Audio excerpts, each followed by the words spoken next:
for this viewer comment update.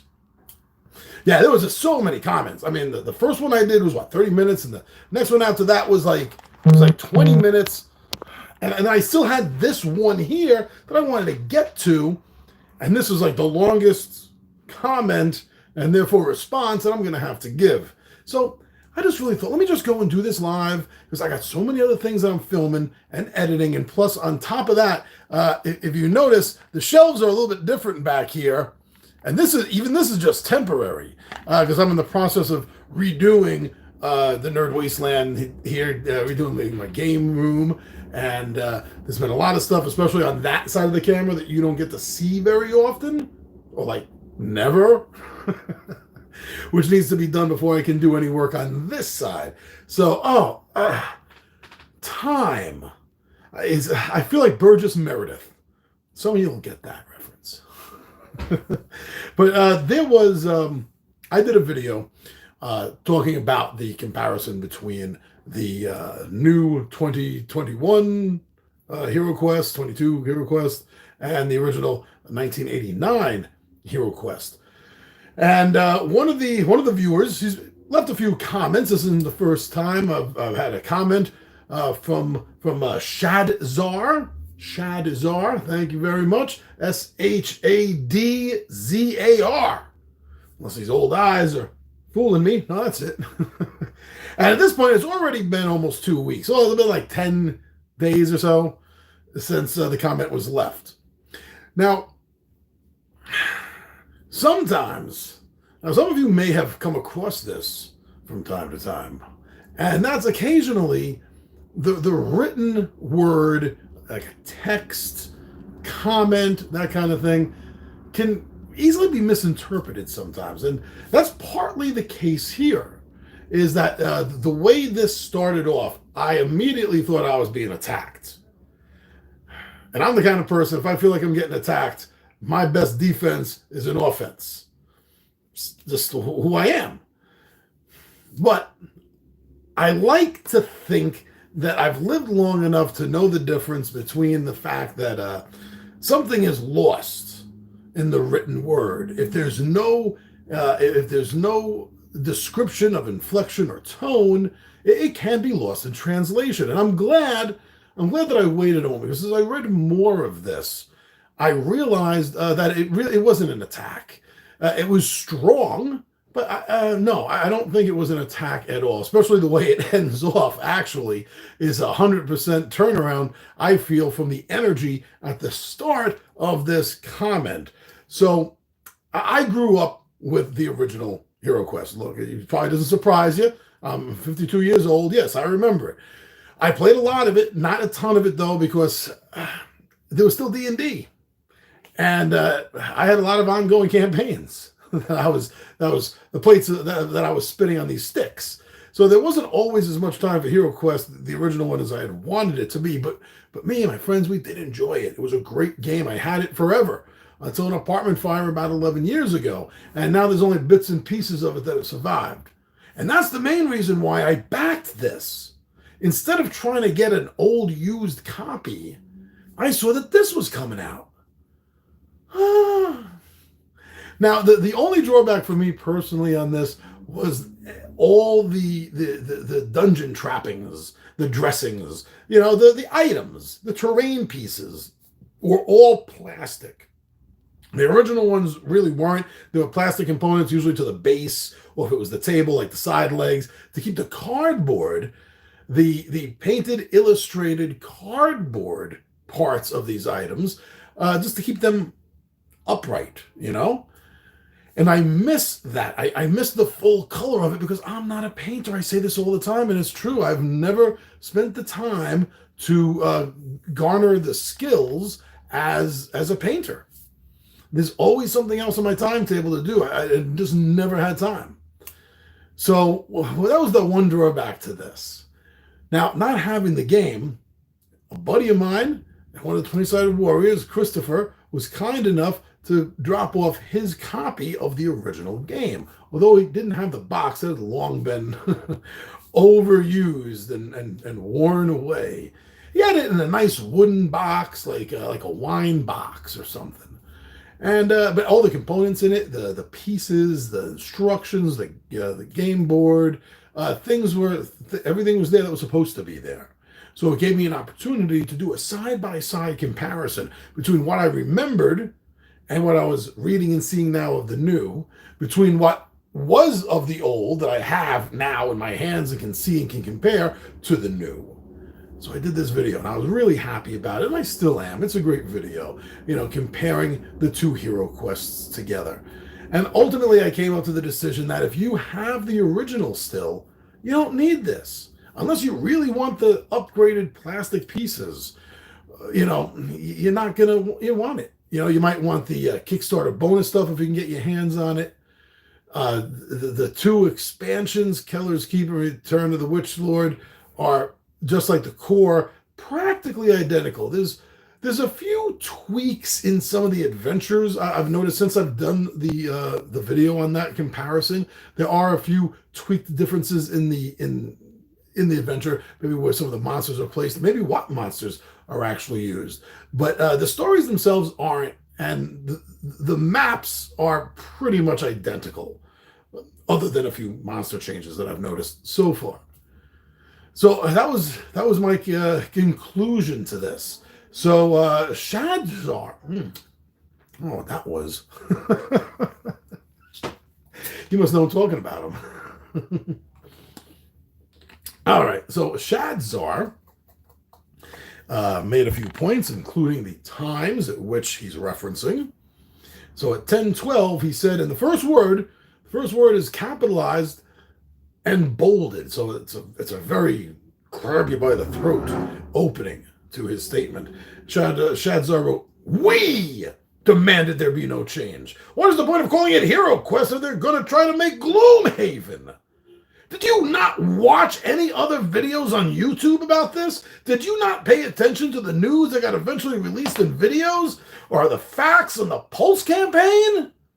It was stated by many of the existing quest packs, and main game should not be altered. And if they wanted to do new things, then by all means do it with new quest packs and expansions, and let mediocrity do its job. And should whatever new things that they wanted to do, like the silly bard, warlock, and druid, being injected from the modern 5e D&D games, would either live and die on its own, and help or hurt the new product line for being so far gone from what it should be.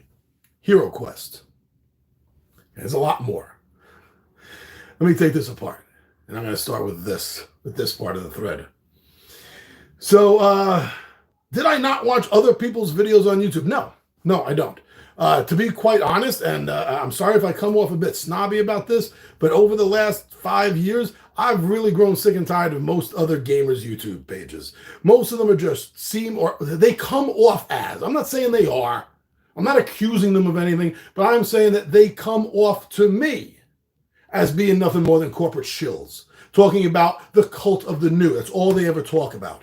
On like at most, probably 99% of any YouTubers on board gaming topics that I've seen. So no, I don't watch. I don't watch these influencers because I don't want to be influenced. I would rather just be given cold information and make my own decision. And the reason I back this is because I grew up with the game and I wanted it again instead of just a used copy. So no, I didn't need to watch anyone else's videos. I saw that this was available and I wanted it. End of story. That's kind of the attention they really want, to tell you the truth. So it's let me see, what else has he said here in this? Okay, so the whole gist about we the backers. Okay, I'm a backer. I didn't demand shit. So you and the majority of other backers, I get it. I'm with you on this, that you demanded that these things be the same. I'm cool with that. I don't have a problem with that at all. But there's no reason to assume that 100% of every single person that wanted to get this game, every single person is following everything that they say. That I've been doing Kickstarter for like 4 years, and I don't even notice that happening on Kickstarters. Nobody pays attention to updates and comments, which is why everyone is crying about, where's my game? You said the game would be delivered on this date when I backed it, and it's not here by this date. I am highly upset, sir. Nobody reads the comments, crap. Not enough of the people do anyway. So don't think that that's like that that's a law, a rule that everyone has to. How dare you not read all these? No, it was a product that I wanted. Period. And that should be good enough, right? Yeah, and I agree with you also on this whole thing about, the silly bard, warlock, druid. I agree 100% with your theory, your idea, your concept. You are right. They are just trying to capture that Dungeons and Dragons 5e feel by, as you said, injecting these characters into the game. That's true. I agree with that 110% of that's, if it's possible, I agree 110% with that. But let's move on. I got like 4 more of these parts to go through. All right, at 1330, Shadzar points out, yes, they removed the Games Workshop. They removed Games Workshop the most that they could, since this is a Hasbro this time. The orcs are copies of World of Warcraft, not even what you suggested. They are made to fit with tabletop role-playing games. Same scale, so anyone can buy Hero Quest and use it for any other game. Yeah, and that's pretty standard, right? We find most companies do that. Everything is usually within the 28, 32 millimeter range for the miniatures and terrain pieces. Okay. Abominations are garbage, he goes on to say. There was never a reason for a fish people or water people. The board doesn't even have a water room. These are the worst offenders. These are worse offenders than the original gargoyle to invade other spaces. Even at this large scale, they should have made things fit better in the squares. They learned nothing about minis in the 30 years.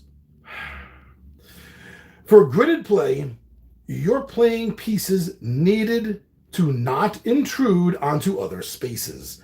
Yet the table meant to fit 2-3 is barely big enough to occupy this full footprint. But you are right on most everything else. Nothing but art was really changed because it was what the people wanted, an updated Hero Quest, not a different game. I like the way, as it goes on, you and me, Shadzar, are falling in line a bit here. I like that. So addressing what you're saying here, yeah, of course, everything referenced Games Workshop, we knew would be taken out. I mean, that really wasn't. That wasn't a guess on anyone's part. I'm putting that in the video because not everyone was a backer. Not everyone that watched the video was a backer. There's a lot of people that missed it. A lot of people didn't know things like this. So I felt like it had to be put in the video. Now, I am so in agreement with you because it is the most freaking annoying thing in the world when something like these abomination pieces that you're talking about are like 2 squares long practically. When the reaching arm of the abomination, is, as you say, invading the other spaces. It's taking up way too much room. It's almost as if they were one step away from like embracing the D&D size style of miniatures and just boosting this up from a medium-sized creature to a large-sized creature. But then they pulled back and they didn't. That's the feeling I get from it. And it pisses me off. It does. It ruins everything on the table when they're all bunched up close for melee like that. It is an eyesore for them to do that. So I could not agree with you on that point anymore, I don't think. The abominations are horrible. Horrible. Let's see. That's the big takeaway from that segment. How horrible they are. Now, the orcs are patterned after World of Warcraft. I didn't know that. I haven't played World of Warcraft in a decade, probably. Some improvements, he goes on, some improvements were made, like the cards for everything no longer needing to be cut out of the book. Stock, right? Yeah, that was old school stuff. I wasn't a fan of that. Get this. Here we go. Hold on. It's getting smaller on me. It's not just my age. All right.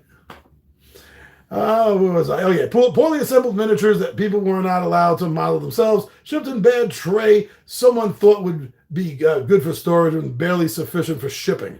The old storage trays in that? Crap! What a joke! Like, what? Really? I could have just, like, cut a shoebox down a half height and just put that in there. Why did I never do that? That actually would have been a pretty good idea. I got big feet. That would have been a pretty big box. Store those minis inside the game box. Now, think of something new every day, but I don't got to worry about that now because probably this year I'm going to get the Feldherr tray for this. You know, unless I see a new one that's better than the Feldherr one, the foam. Am I saying that company's name right? Feldherr? I think so. With the foam inlays like this. I got a foam inlay for them for Imperial Assault. That was really good. That was cool. It works out well. Yeah, I like it. Let me see. I disagree. Oh, hey, we got a disagreement now coming, huh? I disagree with saying that having the old, you don't need this. He disagrees. Cardboard wears out. Any person that really plays board games would know that the tiles and boards and even the original furniture will have been damaged over the years. Look at the doors. Most people find damaged ones. We didn't have it, the fancy resin coating stuff in the 90s to pre-protect these things with. Okay, so we are in a disagreement with this. The only reason that my original HeroQuest cardboard minis are even damaged at all is smoke damage from the fire. If that wasn't the case, they're still in great condition. Except for the smoke damage. But no, if it wasn't for that, they really are. They're in really good condition because that cardboard stuff was thick. It was good, thick stock. You know, it was a lot better than most of the games at the time that like Milton Bradley, Parker Brothers. You know, whenever they came out with things that had cardboard parts to it, it was, from what I remember, it seemed to have been flimsy and kind of shitty. But HeroQuest back in the day, they had some good quality cardboard that with my stuff is even still lasting.